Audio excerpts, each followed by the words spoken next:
उच्च गति अभ्यास खंड 2 प्रतिलेखन संख्या 21 व 22। गति 100 शब्द प्रति मिनट। डिक्टेशन स्टार्ट होने में समय शेष 5 सेकेंड। Ready and start. महोदय, भारत जैसे बहुभाषा भाषी देश में जहां विभिन्न भाषा परिवारों की 1652 भाषाएं बोली जाती हों, अष्टम सूची के अनुसार भी देश की 18 प्रधान भाषाएं हों, खान पान, वेशभूषा, रीति रिवाज आदि की दृष्टि से भी एक प्रांत दूसरे प्रांत से बहुत भिन्न हो, वहाँ देश की अखंडता को बनाए रखने के लिए सबसे अधिक आवश्यक यह है कि संपूर्ण देश के नागरिकों का वैचारिक स्तर पर आदान प्रदान हो, सांस्कृतिक विनिमय हो, एक दूसरे को समझने सराहने की चेष्टा हो। जहाँ संपूर्ण देश की भाषा एक हो, वहाँ तो शायद उस एक राष्ट्रभाषा से यह संभव भी हो सके, किंतु भारत जैसे विशाल तथा विभिन्न संस्कृतियों और विविध भाषाओं वाले देश में अनुवाद ही सबसे सशक्त माध्यम है, जो संपूर्ण देश को एक सूत्र में बांधे रखने में सहायक हो सकता है। द्विभाषिकता का महत्व भारत में प्राचीन काल से रहा है। आज भी भारतीय जनसंख्या के सांख्यिकीय आंकड़े यह बताते हैं कि भारत में द्विभाषियों का प्रतिशत काफ़ी ऊंचा है। कहने की आवश्यकता नहीं कि सभी भारतवासी सामान्यतः हिंदी या निकटवर्ती प्रांत की भाषा को दूसरी भाषा के रूप में प्रयोग करते हैं। अहिंदी भाषियों के मध्य हिंदी का प्रचार शिक्षा, व्यवसाय, जनसंचार, फिल्म आदि कई कारणों से हुआ। द्विभाषिकता का महत्व रोजी रोटी तथा आत्मविकास या आत्मप्रचार से बढ़ता है। यह द्विभाषिकता अनुवाद की मूल भित्ति है। एक व्यक्ति अपने भावों व विचारों को दूसरे तक पहुंचा सके तथा दूसरे की बात स्वयं समझ सके, इसलिए वह 2 या अधिक भाषाएं सीखता है। यह व्यावहारिक सत्य है कि जो व्यक्ति जितनी अधिक भाषाएं जानता है वह उतना ही बहुज्ञ है, क्योंकि भाषा के सहारे उसका परिचय क्षेत्र तो बढ़ता ही है, वह विभिन्न भाषिक संस्कृतियों से भी परिचित होता है। देश चाहे भौगोलिक दृष्टि से छोटा हो या बड़ा, शक्तिशाली हो या निर्बल, धनी हो या निर्धन, संश्लिष्ट अंतर्राष्ट्रीय राजनीतिक स्थिति को समझने के लिए दूसरे देशों की साहित्यिक, दार्शनिक, वैज्ञानिक स्थिति को समझने तथा उनसे लाभ उठाने के लिए उसे अनुवाद का सहारा लेना पड़ता है। सभी विकसित देशों में इसीलिए अनुवाद का बड़ा महत्व है। अनुवाद संबंधी बड़े बड़े संस्थान हैं तथा बड़े सुनियोजित ढंग से अनुवाद कार्य होता है। मैं आपको यूरोप के एक छोटे से देश बल्गारिया का उदाहरण देता हूँ। बल्गारिया की जनसंख्या 40 लाख है।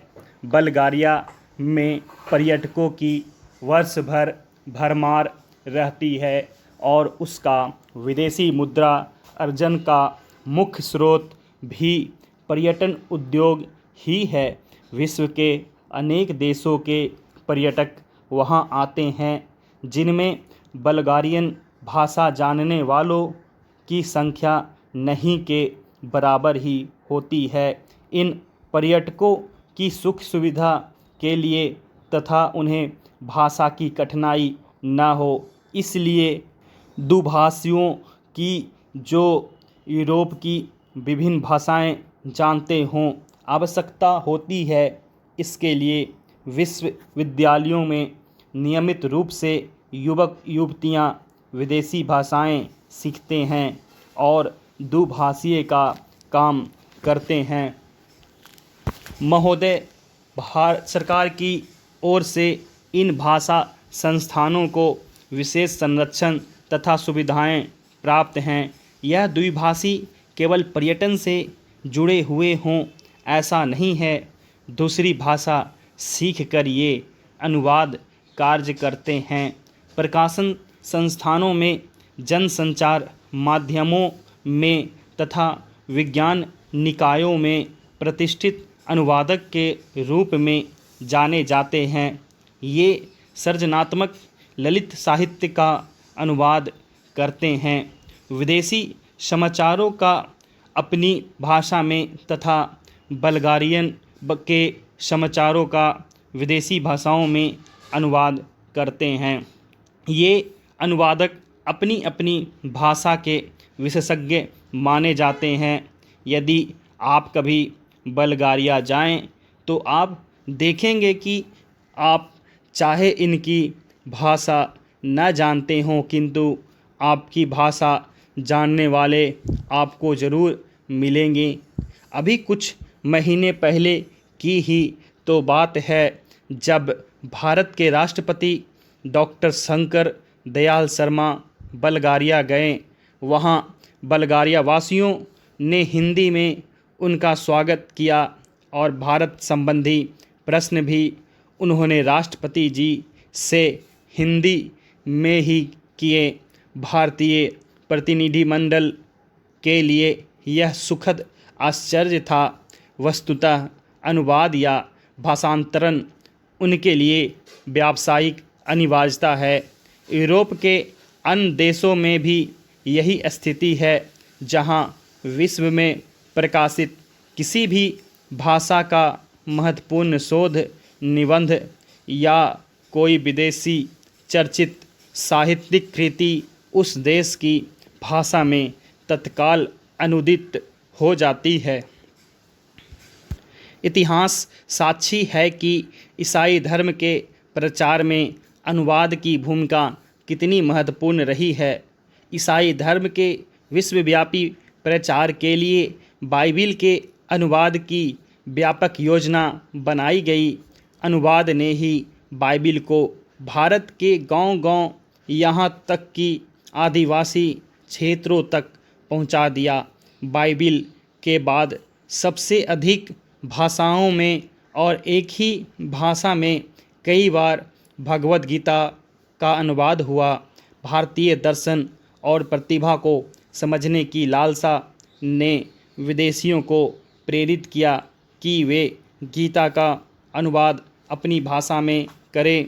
आज विश्व की सभी प्रमुख भाषाओं में गीता का अनुवाद आपको मिलेगा। अवधी भाषा में लिखित रामचरितमानस भी देश और विदेश की अनेक भाषाओं में अनुदित होकर विश्व साहित्य का अनुपम ग्रंथ बन गया है। वस्तुतः अनुवाद ही वह माध्यम है जो देशीय रचना को भौगोलिक सीमा से मुक्त कर विश्व मंच पर प्रतिष्ठित करता है। गीतांजलि की ख्याति का एक प्रमुख कारण उसका विदेशी भाषाओं में अनुदित होना भी है। अनुवाद दो भाषाओं के मध्य सेतु का काम करता है और दो संस्कृतियों को निकट लाता है।